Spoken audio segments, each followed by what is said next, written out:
Isang gabi, ayon sa rekord ng mga pulis, isang lalaki ang pumasok sa bahay ni Marvin Caliduso. At pagkaraan ng ilang minuto, ay natagpo ang patay si Marvin sa teres mismo ng bahay nila. May mga taga ito sa katawan na parang galing sa itak at may mga saksak din ito sa dibdib at tagiliran na siyang mabilis niyang ikinamatay ng gabing yon. Ito ang kasong pag-uusapan natin ngayon mga kaibigan na talagang nakakalito. Hanggang sa dulo ng kwentong ito, mapapaisip ka kung tama ba o mali ang ginawa ng taong gumawa ng krimen. Dapat ba niyang ginawa yon o mayroon pa sanang ibang paraan? Marahil, iba-iba ang magiging sagot ng bawat makakarinig ng kasong ito. Kaya, habang pinapakinggan ninyo ang buong pangyayari, pag-isipan ninyo ito hanggang sa huli. Pagkatapos, kayo na mismo ang humusga. Misteryoso ang kasong ito dahil may isang tanong na kahit ang mga pulis ay hindi agad masagot. Nang lumalalim ang kanilang investigasyon, lalo lang silang nalilito. Nang malaman nila ang isang mahalagang detalye sa krimen, hindi rin nila agad maintindihan kung paano yun nangyari. Ang pangyayaring ito ay nangyari sa Masbate noong taong 2008. Sa isang maliit na baryo, naging normal ang gabi ng buwan ng Abril. Tulad ng mga nakaraang araw, tahimik lang ang buong baryo. Walang kaguluhan at walang kakaibang nangyayari. Habang lumalalim ang gabi, isa-isa nang natulog ang mga tao sa kani-kanilang bahay. Pagsapit ng madaling araw, mahimbing na ang tulog ng halos lahat ng residente. Pero sa mga oras na yon, walang kaalam-alam ang lahat na nangyayari na pala ang isang karumal-dumal na pagpaslang sa isang 25 anyos na lalaki na binata na ang pangalan ay Marvin Caliduso. Ngunit ayon sa mga pulis sa kanilang investigasyon, isang bawal na relasyon ang naging punot dulo pala ng lahat. At ito ang mga nakalap nila ayon sa mga residente ng baryo. Dito lumabas ang pangalang Jennifer Caliduso, pinsang buo ni Marvin Caliduso. Saktong nasa edad 18 noon, si Jennifer ay isang magandang dalaga na buo ang pamilya, panganay sa 3 magkakapatid. Pero hindi kagaya ng pinsan nitong si Marvin ay wala silang kaya sa buhay. Pero hindi naman sila sobrang hirap noon. Yung tipong sakto lang naman ang pamumuhay nila sa baryo. Nang makagraduate si Jennifer ng high school, ay hindi na ito nag-aral kasi nga walang pampaaral ang mga magulang. Kaya sa kakatambay niya sa baryo, ay naging close siya sa mga pinsan nito na magkakalapit lang ang bahay. Alam nyo na, yung tipikal na kamag-anak mo sa baryo, parang ganon. Nung mga unang araw, ay inaaya ni Marvin si Jennifer na mag-joyride kasi may motor itong si Marvin. At dahil naman sa boring sa baryo, ay lagi namang sumasama si Jennifer kay Marvin. Lagi siyang angkas ni Marvin kung may pupuntahan sila noon. Minsan, kung may napag-usapang pasyalan ang barkada o magpipinsan, at kung minsan din ay sa mga outing na kadalasan ay night swimming. At ang night swimming na yon, ayon sa mga kabarkada at pinsan nila, ay parang doon nag-umpisa ang bawal na relasyon ng magpinsan. Dahil may nakakapansin na noon na kahit nasa swimming pool ang dalawa, ay masyado silang dikit. Minsan ay nagyayakapan at may nakapagsabi pa ngang naghahalikan ng dalawa. Kaya hindi naman tanga ang mga kasama nila. Dahil sa mga nakikita pa lang nilang kilos ng dalawa, ay sigurado na silang nagkakainan ang magpinsan ang putahe nila. Sa madaling sabi, may nangyayari na sa kama ang mga ito. May nakapagsabi pa nga na binibigyan pa ng regalo ni Marvin si Jennifer kahit wala namang okasyon. Pagpapakita na parang mahal na mahal ni Marvin ang pinsan niya. Pero hindi nga lang bilang pinsan kundi bilang nobya. Sa mga magulang naman ni Jennifer noon, nung una ay syempre patay mali siya sila. Dahil kahit angkas lagi ni Marvin si Jennifer o magkadikit man sila masyado, ay wala yun sa kanila dahil magpinsan nga ang mga ito. Kaya walang mali siya kahit na nakadikit na ang dibdib ng anak nila sa likod ni Marvin kung angkas niya ito sa motor. At sa pamilya naman ni Marvin, nasa loob ng Caliduso compound ang bahay nila. Sa compound na ito, sila Marvin lang ang medyo malaki ang bahay at angat sa buhay dahil nasa abroad ang tatay nito. Ang kasama lang ni Marvin dito ay ang isa nitong nakababatang kapatid at ang nanay niya. Tahimik silang namumuhay dito. Hanggang sa isang araw ay bigla na lang nabulabog ang katahimikan nito nang bigla na lang nagwala at nagsisigaw si Dario Caliduso sa bahay mismo nila Marvin. Tatay ito ni Jennifer Caliduso at tito rin ni Marvin. Nagwala pala ito dahil nahuli niyang nagsisiping si Marvin at ang kanyang anak sa mismong silid kwarto ni Marvin. Nasilip niya ito mula sa bintana ng kwarto ni Marvin. Matagal na niya palang minamanmanan ang dalawa mula nung dumating sa kanya ang mga tsismis sa kanilang baryo na may relasyon nga ang magpinsan. Kaya nung nahuli niya mismo ang mga ito, ay sinuntok niya si Marvin na pamangkin niya. Umawat naman nun ang ina at kapatid ni Marvin. Dahilan kaya nagkagulo nung araw na yon sa buong compound dahil sa mga sigawan at pagmumura. Ayon sa mga nakasaksing kapitbahay, kinaladkad ni Dario ang anak na si Jennifer palabas ng bahay nila Marvin habang sinasabing, "Punyeta ka, puta kang babae, nasisiraan ka ba ng ulo? Sarili mong kadugo ang kinakatalik mo." At doon ay pinagbantaan niya si Marvin na kung makikita pa niya ulit na magkasama sila, ay baka mapatay niya na ito. Itong ina naman ni Marvin ay ipinagtatanggol pa ang anak kahit na mali ang ginagawa nilang magpinsan. At sinabing ipapabarangay daw niya si Manong Dario dahil sa pananakit nito sa kanyang anak, hanggang sa humupa na rin ang girian. Pero nakatanim na sa isip ni Dario ang sama ng kanyang loob sa nangyari. Mula noon ay hindi na nagkikibuan ang pamilya ni Marvin at ang pamilya ni Jennifer dahil nga sa nangyaring iskandalo. Dumaan ang mga buwan hanggang sa dumating ang buwan ng Abril ng taong 2008.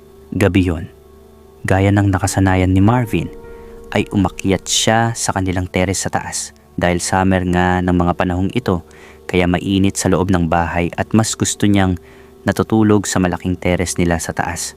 May bubong naman kasi yon, pero presko dahil open nga at nasa ikalawang palapag pa.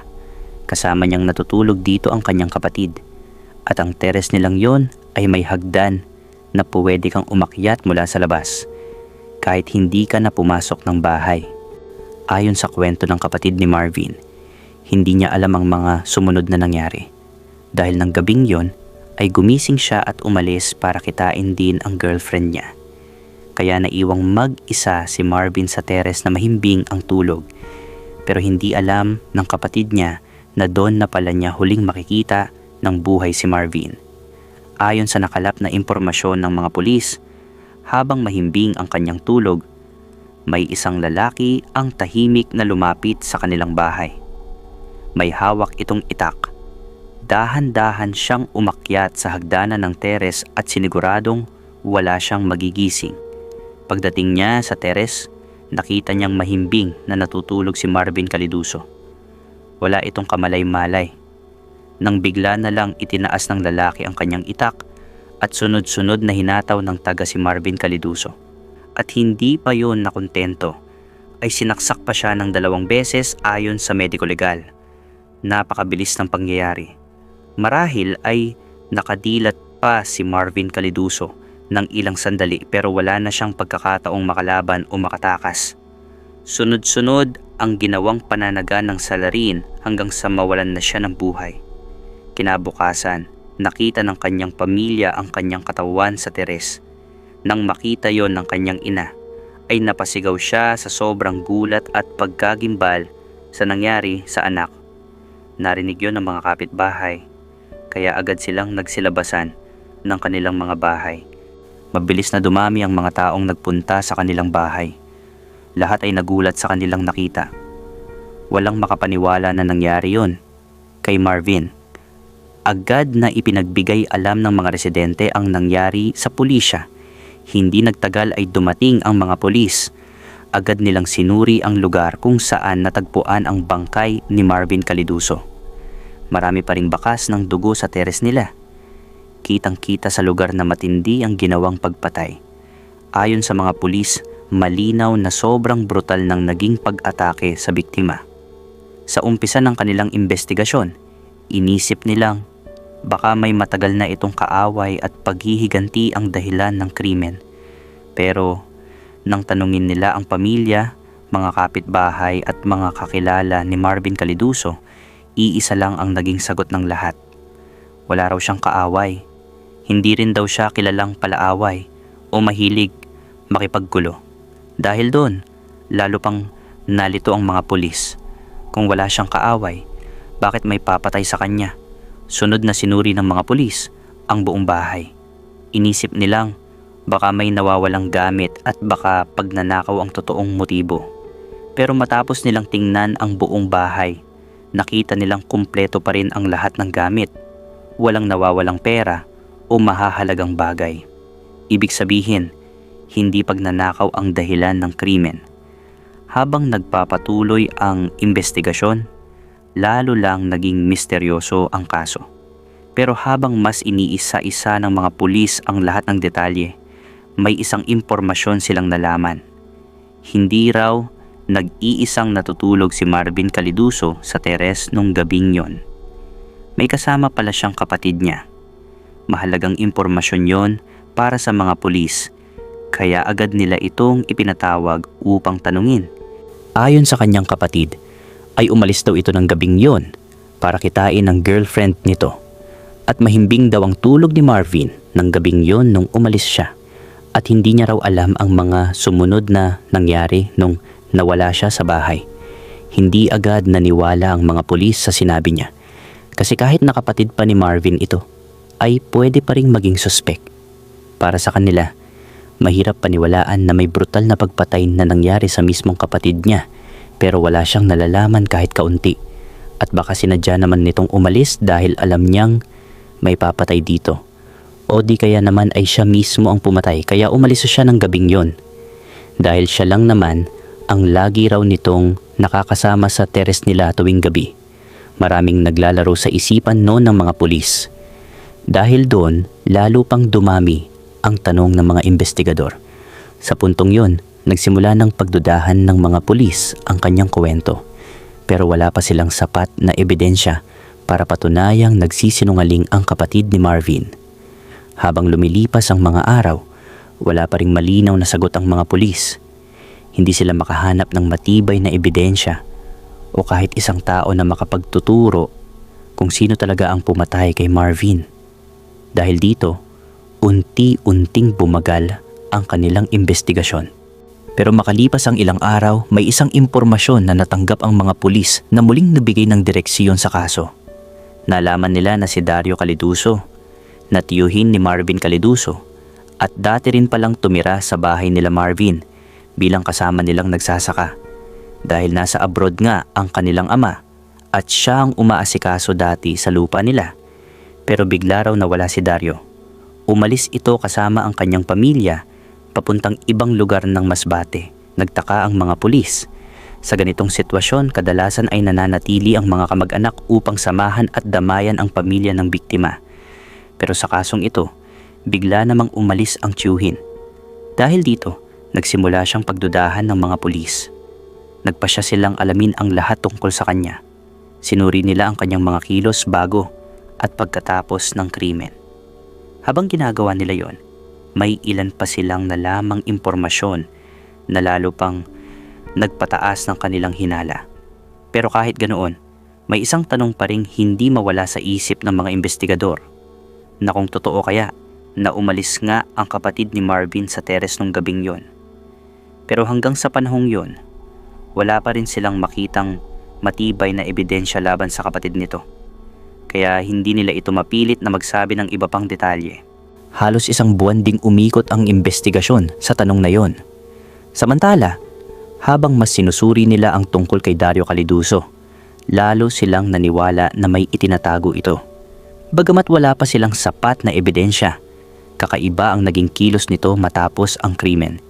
At nalaman din nila sa mga kapitbahay na nung nakaraang taon ng 2007 ay napagbuhatan na ng kamay at napagbantaan ni Dario ang pamangkin nito dahil nga sa iskandalong magkarelasyon daw ang anak ni Dario at si Marvin. Dahil dito ay gumawa sila ng manhunt operation kay Dario Caliduso. Hanggang sa natagpuan nga nila ito sa isang kamag-anak rin sa isang bayan ng Masbate. Hindi man siya subject para arestuhin, pero kinailangan siyang kausapin para maliwanagan ang mga pulis. Paulit-ulit nila siyang tinanong tungkol sa nangyari. habang tumatagal ang pagtatanong, halatang naiirita at napapagod na siya. Naramdaman niyang hindi na niya kayang itago ang totoo. Sa sumunod na pagkakataon na isinailalim siya sa masinsinang pagtatanong, tuluyan na siyang bumigay at kumanta. Inamin niya na siya mismo ang pumatay kay Marvin Caliduso. Dahil nung binalaan daw niya ang kanyang pamangkin na huwag nang didikit sa anak nitong si Jennifer, ay palihim pa rin pala na nagkikita nun ang dalawa. Bagay na ikinagalit ni Dario kay Marvin na pamangkin niya. Marami raw ang mga taong nakapagpatunay sa baryo na nagkikita pa rin ang dalawa. At ang masaklap ay nangyayaring kababuyan sa magpinsan o nagkakainan nga ng sariling laman ang magkamag-anak na ito. Pakiramdam niya raw noon ay lulubog na siya sa kahihiyan sa pinagagawa ng anak niya at ni Marvin. Lalo na kung naririnig niyang pinagchichismisan sila ng mga tao. May nagsasabing wala raw kamag-anak pag ang mga Caliduso ang sinumpong ng kamanyakan. Hindi niya raw matanggap ang nangyayari, lalo na kung nakakarinig siya ng mga ganong salita mula sa mga tao. Ayon sa kanya, paulit-ulit niyang pinagsabihan si Jennifer at pinagalitan. May pagkakataon pa raw na sinaktan niya ito dahil gusto niyang putulin ang relasyon nila ni Marvin Caliduso. At ang totoo pala, ay alam din ni Jennifer ang planong pagpatay ng kanyang ama kay Marvin. Pero hindi ito nagsalita dahil sa takot niya sa kanyang ama. At nung gabi ng krimen, ay matagal na palang plano ito ni Dario. Kasi nga, magkakapit bahay lang ang mga ito.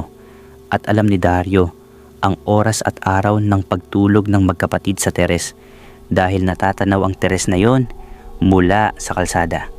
At nung nakakita siya ng pagkakataon ng gabing yon, ay doon niya na isinagawa ang pagpatay kay Marvin. Nawalan daw siya ng kontrol dahil sa galit.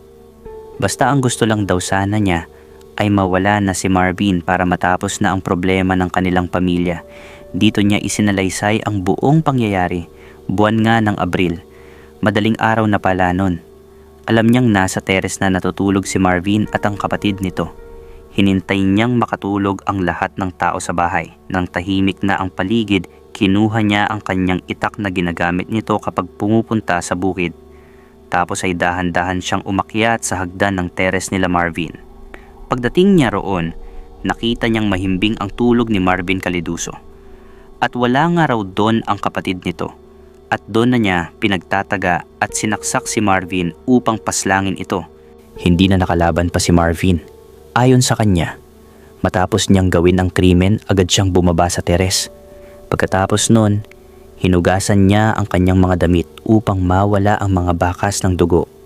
Hindi pa nun nagsagawa ng masusing paghahalughog ang mga pulis sa kanilang bahay.